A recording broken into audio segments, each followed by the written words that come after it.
Untuk camping mat ni, kita ada untuk 3 variasi saiz iaitu 210 x 150. Untuk saiz kedua pula, kita ada 220 x 110. Manakala untuk saiz yang paling besar, kita ada untuk 200 x 300 cm tau. Untuk tikar saiz 200 x 150 dan 200 x 210 cm ni, untuk bahagian hujung, kita akan sertakan sekali pancang steel ni tau.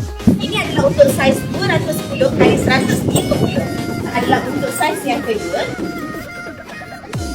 Adalah untuk camping mat kita. Untuk camping mat ni kita ada 3 variasi saiz iaitu 200 x 150, 200 x 210 dan paling besar kita ada untuk 300 x 200 cm.